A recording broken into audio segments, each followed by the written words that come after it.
Pero está con nosotros el diputado Diego Chalper, con él queremos conversar esta mañana. ¿Cómo le va, diputado? Bienvenido, buenos días. Hola Juan Manuel, gusto saludarlo. Me imagino que no se pudo reponer mucho después de su participación en el festival. Oiga, por fin alguien que me lo dice, porque sabes que estoy ahí sufriendo, Me sufriendo. imagino. Es que dormí ¿Hasta qué hora se quedaba ahí? No, sí que dormía menos, no dormía aquí una hora en la noche porque me levantaba temprano para hacer la radio desde Viña y en el día era muy difícil poder dormir, entonces, y llegar de golpe a trabajar, porque Donald Trump no tuvo ninguna consideración con uno y se le ocurrió bombardear, entonces, la verdad es que no hemos parado, pero Aunque no bueno. lo crea, cada vez que salía en pantalla eso a las 12, 12:30 de la noche, yo me acordaba de sus horarios crípticos. Que vea. Oiga, diputado, hablemos de varias cosas. Primero, el debate que se instaló así como de golpe, ¿no? Por lo menos en la opinión pública, más allá de lo que haya estado ocurriendo en el Congreso, en torno a este proyecto de conmutación de penas. ¿Qué opinión tiene usted respecto de lo que se está debatiendo en el Congreso?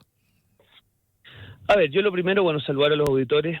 Yo creo que tal como lo recordaba el padre Monte ahí por el 2016, 2017, la pena tiene que ser motivo de sanción de una conducta contraria al ordenamiento jurídico, pero nunca una venganza. Y por lo tanto, aunque a veces suena un poquito hostil al oído, la pena también tiene que cumplirse respetando ciertos cánones de humanidad.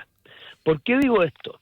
Porque una persona enferma terminal, una persona que tenga inhabilidad mental, que haga incompatible entender qué está pasando con él cuando está privado de libertad, en la práctica es una persona que efectivamente está sufriendo una pena de manera inhumana. Yo creo que la actual redacción del proyecto de ley, lo dije ayer Juan Manuel, creo que particularmente el artículo 3, letra A, es el que ha abierto toda esta polémica. Porque ¿qué es lo que dice ese artículo? Es que la privación de libertad le impida recuperarse o tratarse adecuadamente de una enfermedad crónica. Yo creo que la redacción de esa es imprecisa. Tengo la impresión que quisieron emular lo que regula el artículo 455 del Código de Procedimiento Penal alemán, que tiene efectivamente en una de sus causales una redacción parecida, pero tiene dos elementos adicionales, ¿no? Que esa enfermedad crónica no sea posible de curarse dentro de la privación de libertad. O sea, no habla de un tratamiento adecuado, sino que habla más bien de una imposibilidad de cura, y establece una excepción cuando se trate de razones de seguridad. Entonces la cosa queda mucho más abierta. Entonces tengo la impresión que este es un proyecto que ha generado toda la polémica que ha generado, porque efectivamente el artículo 3, letra A de ese proyecto es impreciso y es equivocado. Ya, ahora, eh, ¿es posible que lo vuelva a explicar bien para quien se puede perder un poco respecto de eso? Para Sí, entender, ¿dónde detecta usted que está la imprecisión? Porque también puede quedar la duda de qué pasa si efectivamente la persona no tiene cura ni dentro ni fuera de la cárcel. sí. Lo que pasa es que, a ver, normalmente si uno mira, Juan Manuel, no sé, el artículo 91 del Código Penal Español o lo que se llama la Compassionate Release en Estados Unidos, normalmente la edad avanzada, las enfermedades incurables y la inhabilidad mental son causales que en el mundo permiten cumplir una pena privativa en un formato distinto, ya sea en un arresto domiciliario o en una libertad condicional. Lo más polémico es esto de que eventualmente una enfermedad crónica no pueda ser tratada adecuadamente en el recinto penal. ¿Qué es lo que te dice la legislación alemana? Te dice, mire, si usted padece una enfermedad crónica y el tratamiento de esa enfermedad es imposible privado de libertad, entonces nos abrimos a que usted esa privación de libertad la cumpla en un formato distinto. Pero aún en ese escenario, el artículo 455 del Código Procesal Penal alemán dice, aún así el juez tendrá que valorar temas de seguridad. En España se usa otra expresión, Juan Manuel, que es que el juez va a tener que convencerse, o en estricto rigor el régimen penitenciario, de que ese reo, no obstante tener esa enfermedad, no tenga una peligrosidad. O sea, en el fondo se habla de falta de peligrosidad. La redacción del proyecto de ley chileno, en el artículo 3, letra A, solamente dice, mire, nosotros estamos abiertos a que esta persona deje de cumplir la pena privada de libertad en la medida en que padezca una enfermedad crónica que le impida recuperarse o tratarse adecuadamente. Yo creo que la expresión tratarse adecuadamente es demasiado laxa.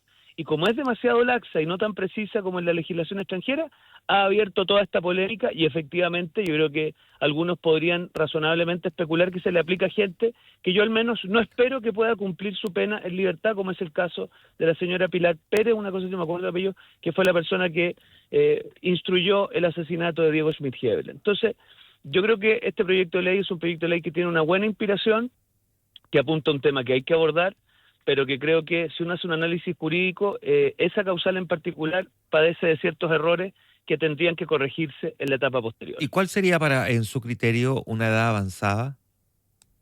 Mira, en España le dicen más de 70, ¿ah?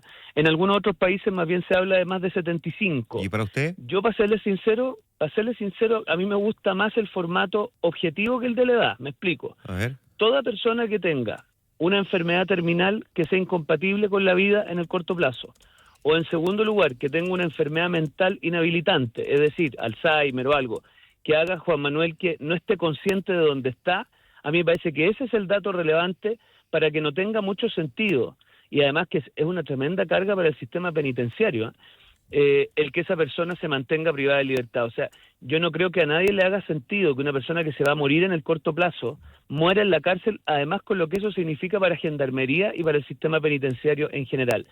Pero esto es una opinión jurídica mía. Yo en general no soy muy amigo del dato de la edad. A mí me gusta más bien el dato objetivo, médicamente certificado obviamente, de aquella enfermedad que es incurable o terminal, y por otro lado que sea inhabilitante y impida tener conciencia de dónde se está, porque en ese caso la pena, lejos de ser un elemento sancionatorio, pasa a ser un elemento denigrante, y yo te diría que a ratos incluso inhumano. Claro, pero puesto como está el proyecto de ley hoy día, en estricto rigor, lo que estamos viendo, según el informe de Gendarmería, es que termina beneficiando a prácticamente 13.000 personas y que no califican bajo esa condición que usted está definiendo. Por eso mismo le digo que yo creo que tiene errores graves. Bueno, lo dije ayer, quizás fue un poquito duro, pero jurídicamente yo creo que hay ciertas causales que son imprecisas, y como son imprecisas, han abierto espacio a una interpretación que yo no estoy de acuerdo. O sea, a mí no me parece que una persona enferma crónica, que no pueda recibir un tratamiento, comillas, adecuado, porque además la palabra adecuado me parece a mí que es de una subjetividad total, no es pertinente. Yo más bien me gusta más un formato de enfermedades inhabilitantes, de enfermedades terminales, y ese sería el esquema que yo aplicaría, para serte sincero. ¿Usted cree que en la siguiente legislatura este proyecto va a lograr avanzar? Yo creo que si no se le hacen reformas importantes, especialmente el artículo 3, letra A, yo al menos no estaría dispuesto a votarlo a favor en particular. Ya, perfecto. Oiga, diputado, visto cómo va concluyendo la semana, ¿qué conclusiones saca usted respecto del abrupto término del traspaso de mando previo a la ceremonia del 11 de marzo?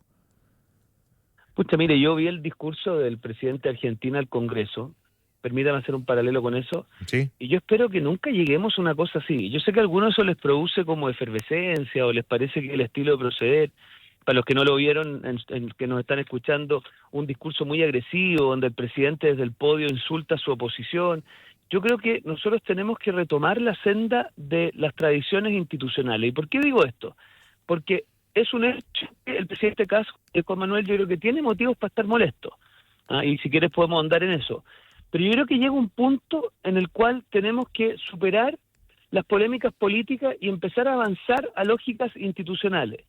Para mí, creo que el presidente Boric ya a estas alturas debiese asumir que el traspaso de información que le ha hecho ha sido negligente.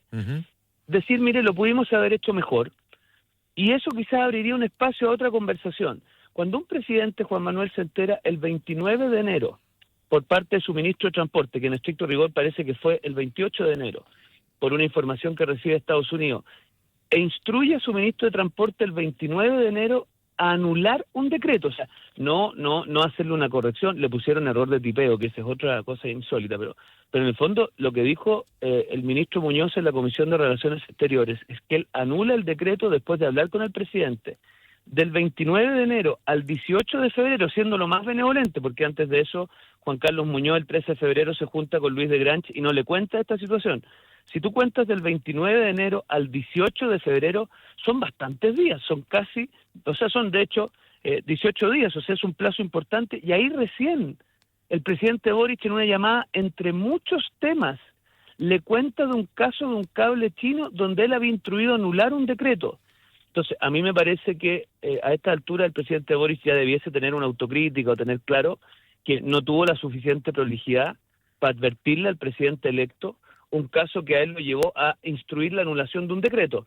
Tan menor no podía ser, pues, Juan Manuel, si él instruyó a su ministro de Transporte a anular un decreto, y creo que si él instruyó una cosa así, debió haber prendido una alarma mucho más temprano y mucho más fuerte que lo que lo hizo, porque en mi opinión 18 días es un plazo tardío, y meterlo en una conversación telefónica entre 10 temas o 5 temas no digamos que es ponerle mucho relieve al tema.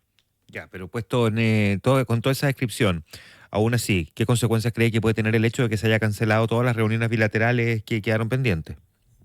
Bueno, yo creo que a mí no me gusta porque hay ciertas cuestiones sectoriales. Yo, por ejemplo, hablaba con algunos ministros sectoriales, que evidentemente piensa usted, el ministro del Trabajo que tiene que implementar el pago de la pensión garantizada universal, o el ministro de Desarrollo Social que tiene que implementar programas sociales permanentes que Claro. requieren de información rápida. Yo al menos haría un matiz en eso, diría, mire, efectivamente acá hay que solucionar una polémica política que tiene asidero, porque el malestar del presidente Kast sí tiene asidero, pero hagamos un matiz, si usted quiere, una excepción, un aro, si estuviéramos en fiesta patria, respecto de aquellos ministerios sectoriales que requieren un traspaso de información para que los ministros estén a punto el primer día de empezar a ejecutar. Yo creo que todavía estamos a tiempo de eso, pero da la impresión que el punto cero de eso, Juan Manuel, es que el presidente Boric reconozca que cuando hablaron del error de tipeo, cuando el canciller Van Claveren dijo que esto era un proyecto que tenía una evaluación muy preliminar, y todas esas cosas que escuchamos los primeros días, francamente estaban muy lejos de lo que realmente estaba ocurriendo. Ya, es probable que eso ya no vaya a ocurrir. Sin embargo, el que corre mayor riesgo suspendiendo las bilaterales no es el gobierno del presidente Boric, sino que el gobierno entrante, que reciba información incompleta y que al final del día termine igual requiriéndosela a las autoridades que se fueron. Estoy de acuerdo, por eso yo creo que especialmente en aquellos programas que son de continuidad y que no tienen que ver con las decisiones que cada gobierno toma, sería bueno evaluar si es pertinente el día lunes y martes tener esa reunión. Estoy pensando, por ejemplo, en el Ministerio de Salud y lo que tiene que ver con el tránsito del combate a las listas de espera. Ajá. Pero bueno, mire, con el senador Galilea tomamos la decisión de levantar ese punto, pese a que algunos no lo han entendido, porque si bien hemos puesto énfasis en que el malestar del presidente Kast es fundado, yo tengo la convicción de que aquí entre la ley de amarre, las cuentas fiscales imprecisas, la deuda exacerbada, o sea, todo eso da para estar realmente políticamente muy indignado. Pero aún así hay ciertos ministerios sectoriales que requieren de un traspaso de información pronta y espero que seamos capaces de lograrlo porque no hay tiempo que perder desde el 11 de marzo para enfrentar todas las emergencias que tiene que enfrentar el gobierno entrante en los distintos temas. ¿Cree usted que el cable chino terminó por liquidar la candidatura de Bachelet a la ONU? Yo creo que el problema de la candidatura de la presidenta Bachelet en la ONU ha sido el presidente Boric. Porque mire, él pudiendo haber hecho esto de manera transversal, lo hizo entre gallo y medianoche. Ajá. Piense usted que la Comisión de Relaciones Exteriores del Senado y de la Cámara se enteran por la prensa, se enteran cuando él lo anuncia en Naciones Unidas. Uno hubiera esperado que una cosa así hubiese concitado un apoyo previo transversal. Después tuvimos toda esta polémica sobre cuánto costaba la candidatura, que costó un mundo que contaran cuánto costaba. Y después la guinda de la torta es que yo creo que la participación de la presidenta Bachelet en la candidatura presidencial de una candidata en disputa no es lo más aconsejable cuando usted quiere construir un capital transversal. Entonces, yo creo que desafortunadamente los principales adversarios de la candidatura de la presidenta Bachelet han sido el presidente Boric y en general el oficialismo, que ha generado condiciones que hagan incompatible el que eso sea una candidatura percibible como transversal, Juan Manuel.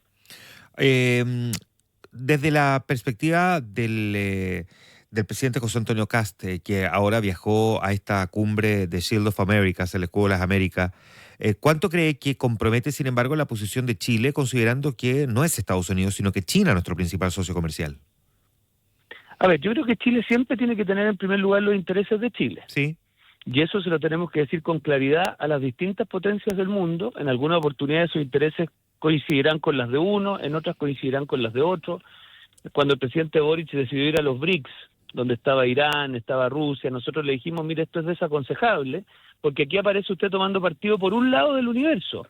Y la verdad es que Chile no tiene espacio para tomar partido de manera fehaciente y vehemente por algún lado del universo. Entonces, yo espero que eso ojalá se lo plantee el presidente al gobierno de Estados Unidos, al gobierno de China y a todos los gobiernos. Entonces, yo tengo la sensación que es razonable ir, porque cualquier espacio donde participa Bolivia, Ecuador y otros países, donde tenemos que abordar temas que son multilaterales, Juan Manuel, como el combate al crimen organizado, el manejo de la frontera, yo creo que nos restemos de un espacio así no tiene sentido.